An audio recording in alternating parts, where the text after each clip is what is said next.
Early 2020, Crunchyroll announced that they were funding an anime adaptation of the sci-fi manga X-Arm. In November, just 2 months from release, we finally got our first look at it, filled with stilted animation, badly composited VFX, and a camera that doesn't seem to have any idea what it's doing. And now, with a new trailer, it's happening all over again.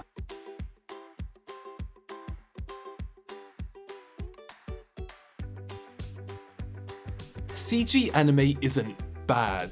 In fact, as more tools are developed and the creators get used to them, CG anime can actually look pretty damn good. Just look at D4DJ this season. It's a 3D series by Sanjigen that we talked with director Seiji Mizushima about at OTAQUEST Connect, and one of its defining features is despite it being formed in 3D, it's massively expressive with plenty of facial and body language. It's a lot of fun.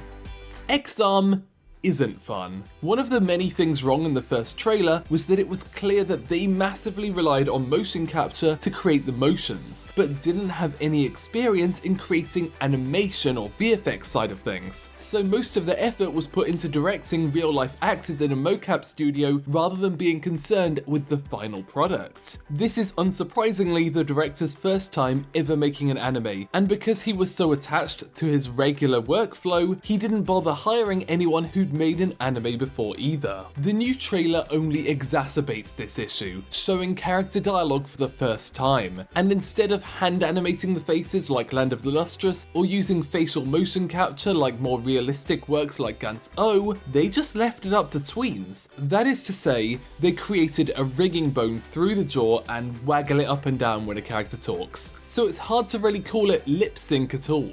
And as you can see, this totally breaks when they try and give a character an expression while talking. It's hard to even say it's lazy when in actuality, and I can't emphasize this enough, they have never done this before.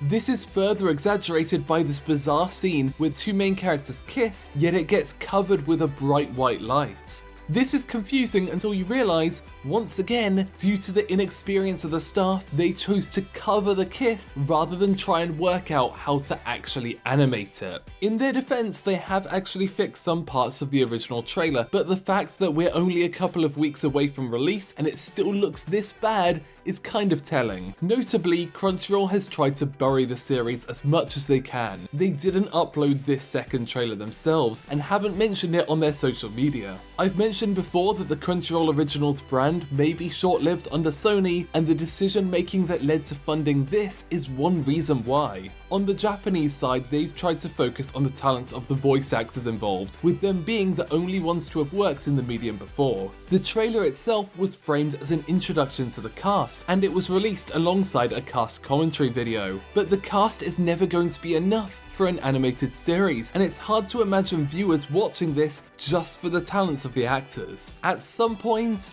the visuals are always going to get in the way. Thanks for watching OTAQUEST in Japan. Feel free to subscribe to find out more about the art and creation of Japanese pop culture.